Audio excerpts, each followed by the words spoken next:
মধ্যপ্রাচ্যে যুদ্ধের দামামা কি আরো জোরদার হচ্ছে?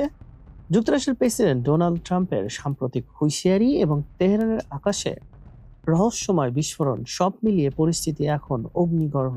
তেহরানের সামনে সময় ফুরিয়ে আসছে। অন্যদিকে সমুদ্রপথে চাপ বাড়াতে আরও একটি বিমানবাহী রণতরী মোতায়েন করেছে ওয়াশিংটন। হোয়াইট হাউসে সাংবাদিকদের সঙ্গে আলাপকালে প্রেসিডেন্ট ট্রাম্প বলেন, ইরানের বিরুদ্ধে পারমাণবিক অস্ত্র ব্যবহারের কোনো পরিকল্পনা নেই যুক্তরাষ্ট্রের। পারমাণবিক অস্ত্র কারোরই ব্যবহার করা উচিত নয়। ট্রুথ সোশ্যালে মার্কিন প্রেসিডেন্ট বলেন, যুক্তরাষ্ট্রের হাতে অফুরন্ত সময় থাকলেও তেহরানের হাতে সময় নেই। অবরোধের চাপে ইরানের সামরিক ও নেতৃত্ব চরম সংকটে বলেও দাবি করেন তিনি। ট্রাম্প একতরফাভাবে অনির্দিষ্টকালের জন্য যুদ্ধবিরতি বাড়িয়েছেন। ট্রাম্পের এই হুঁশিয়ারির মধ্যেই কেঁপে উঠেছে তেহরান।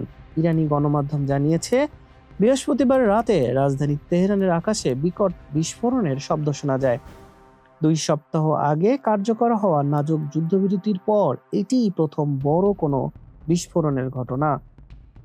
বার্তা সংস্থা এএফপি জানিয়েছে, ইসরায়েল এই হামলার দায় অস্বীকার করেছে। তবে রণপ্রস্তুতিতে কোনো কমতি রাখছে না পেন্টাগন।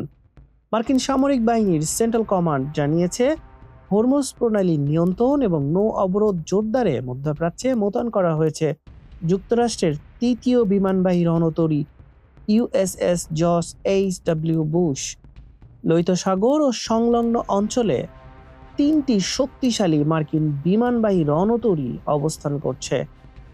বিশ্বের 1/5 তেল ও এলএনজি সরবরাহকারী পথ হরমুজ প্রণালী এখন 2 শক্তির মূল কেন্দ্রবিন্দু। ইরান পথটি বন্ধ করে দেওয়ায় বিশ্ব অর্থনীতিতে বড় ধরনের অস্থিরতার আশঙ্কা দেখা দিয়েছে। হাসান শাহরিয়ার, মানবকণ্ঠ।